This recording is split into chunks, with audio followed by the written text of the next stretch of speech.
राम्रो देखियो राम्रो देखियो हजुर अब त म झन् राम्रो देख्छु आमामाई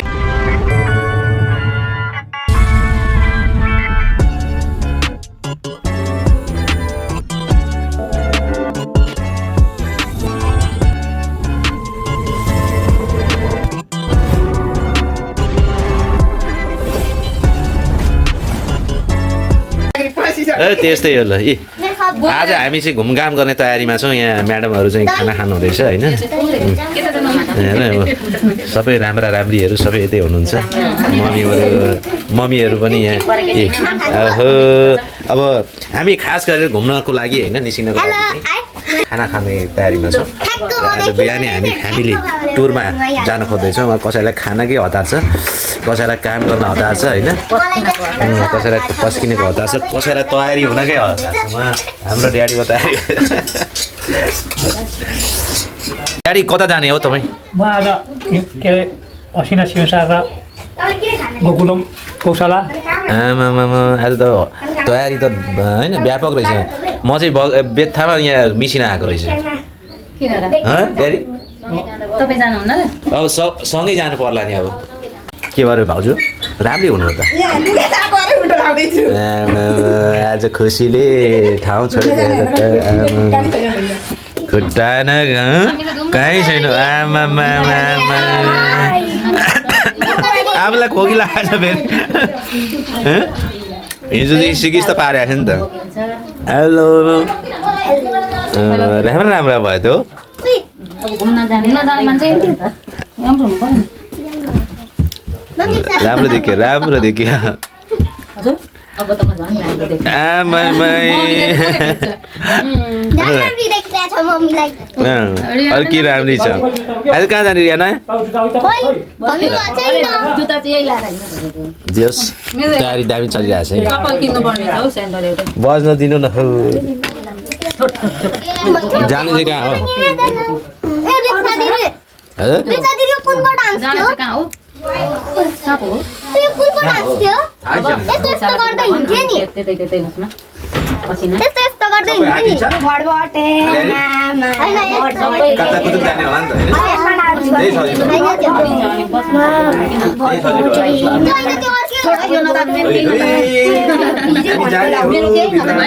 त्यसपछि अनि के अरे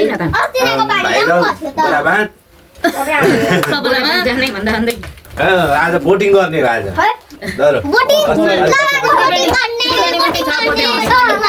बोटिङ जाने भने त्रिवेणी जानुपर्छ त्रिवेणी रिसोर्ट जाँदा हुन्छ बोटिङ साथीहरू फाइनली हामी घरबाट बाहिर निस्किन सक्छौँ अब हाम्रो चाहिँ मेरो लागि चाहिँ अननोन भिजिट भयो क्या यो यहाँ आएर थाहा भयो म बोराबन जान भनेर निस्केको मान्छे आज यहाँ आएर चाहिँ थाहा भयो हाम्रो जाने डेस्टिनेसन अलग रहेछ यहाँ साथीहरूले झुक्याउनु भयो मलाई होइन यहाँ मित्रहरूले झुक्याउनु भयो क्या ल यहाँ कोही अब निस्किने तयारी छ होइन झुक्याउने मध्येमा एउटा ऊ पनि हो है होइन हामी जाने बोराबन जाने अब यहाँ खोइ हौ चाँडो आउनु पर्यो क्या यहाँ हाम्रो यातायात हाम्रो सुविधा यहाँ तयारी भएर बसेको छ हामी चाहिँ कोही बाइकमा कोही यहाँ सफारीमा जाने तयारीमा छौँ सफारी चाहिँ फेरि हाम्रो ड्याडी नै हो सफारी ड्राइभर चाहिँ हेलो न पाइलट है हेलो हेलो सफारी र बाइक कोही त्यसरी निस्किँदैछ है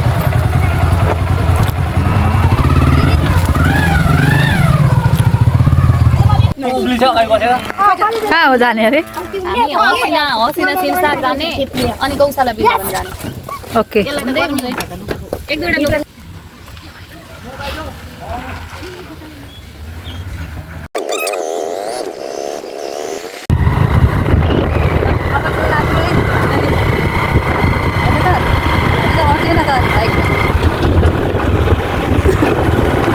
अब आउँदैछ हजुर यो त के भन्छ स्टार्टिङ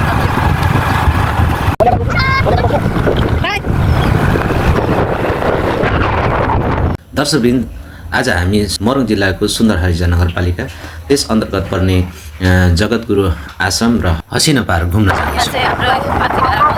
छ है दर्शक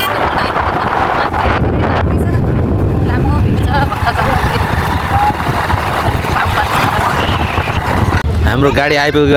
आइपुग्यो अब फेरि हामी अगाडि बढ्दैछौँ होइन ए जगतगुरु आश्रम प्रवेश गर्ने रहेछ आज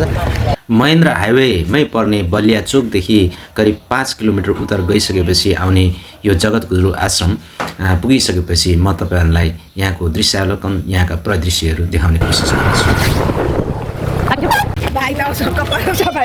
अब कता हो जाने अब यता यो चाहिँ के हो आश्रम हो यो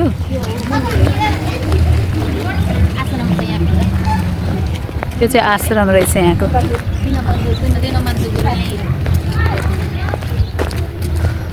ल फाइनली आइपुग्यो है एल्भिन के छ हेलो गर त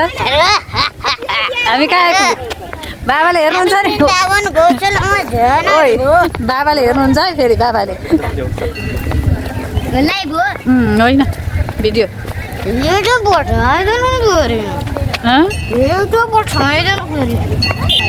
साथीहरू हामी चाहिँ वृन्दावन आश्रम आइसकेको अवस्था हो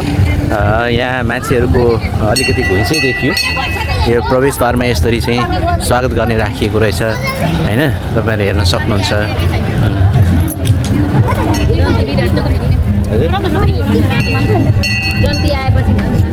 ल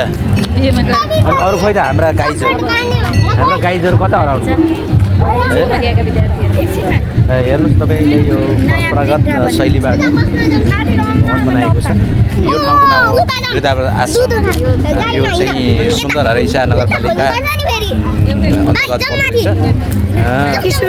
मान्छेहरूको भोइजो छ स्टुडेन्टहरूलाई पनि घुमाउन ल्याउँदो रहेछन् होइन र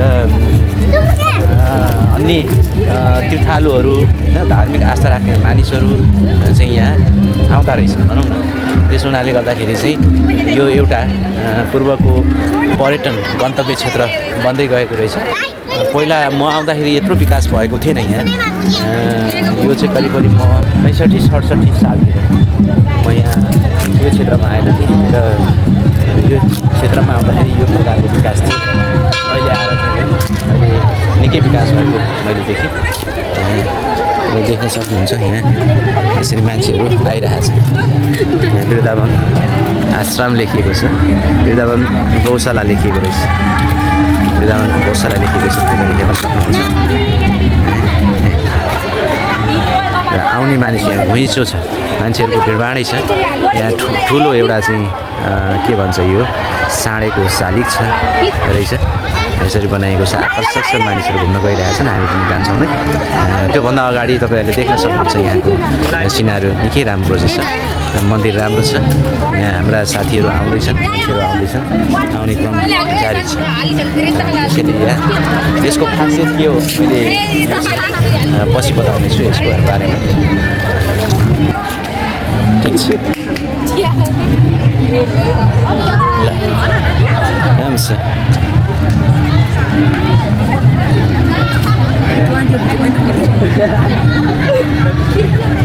देख्न सक्नुहुन्छ सानो पोखरी रहेछ पानी छ र त्यसमा चाहिँ माथि महादेवको एउटा मूर्ति बनाइएको छ महादेवको मूर्तिलाई तपाईँले नजिकबाट हेर्न चाहनुहुन्छ भने देखाउन चाहन्छु पोखरी छ है यो अनि वृन्दावन चाहिँ केले फेमस छ यहाँ फेमस भनेको यहाँ विश्वमै सबैभन्दा अग्लो ठाउँमा रहेको गाई अनि यहाँको अनि यहाँ के अरे पाठशाला पनि छ पाठशाला भनेको पढाउने ठाउँ विभिन्न यात्रीहरूका निवासहरू छन् धेरै थोकले प्रभावित छ यहाँ ल घुम्न आएको त यहाँ बिहा रहेछ बम्पर उपार पऱ्यो क्या यहाँ चाहिँ बिहा रहेछ आज पञ्चे बाजा सहित त्यसमा पनि मलाई अनौठो लागेको चाहिँ महिलाहरूले पञ्चे बाजा बजाएको अनौठो लाग्यो यहाँ जन्तीहरू होला घर पक्षका मान्छेहरू होला महिलाहरूले बाजा बजाउनु भएको छ के भन्छ यो पञ्चे बाजा बजाउनु भएको छ अनौठो निकै राम्रो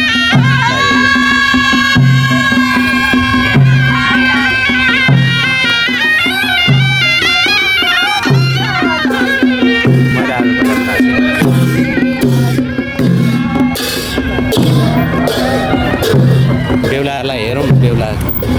हो कि बेहुली हो यहाँ आएको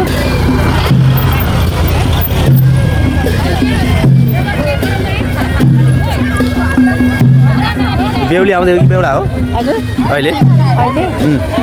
होला हौ तपाईँ बिहामा आउनु भएको होइन हामी त घुम्न आएको हो ए घुम्न आएको ए बेहुला पक्षको यो ए कहाँ हो बेहुला चाहिँ होइन होइन मतलब घर चाहिँ कहाँ हो ए ल घुम्न आइएको थियो तपाईँको यसो पाइयो होइन अनि यसो लिइदिइहालौँ भनेर हो होइन बेहुलाको नाम के पर्यो जीवन भट्टराई जीवन भट्टराई घर कहाँनिर हो विराट चोक हो ए म पनि बेलबारीको हो त्यहाँ घुम्न आएको थिएँ यो पञ्चेबाजा सहित तपाईँहरूको टोली आउँदै रहेछ क्या अनि मलाई खिच्यो क्या त्यो पनि छोरी मान्छेले पञ्चेबाजा बजाइरहनु भएको रहेछ है यहाँ चाहिँ हाम्रो विराट चोक टोल आउनु भएको रहेछ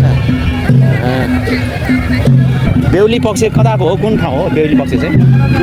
सुन्दर रहेछ चार सुन्दर रहेछ हो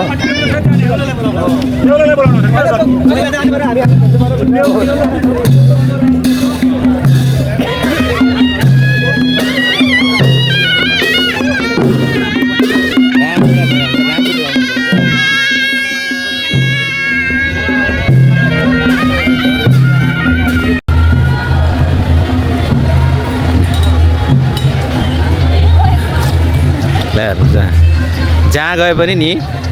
नेवारले चाहिँ आफ्नो टोल बनाइहाल्छ अरे क्या त्यस्तै यहाँ हो कलाकारले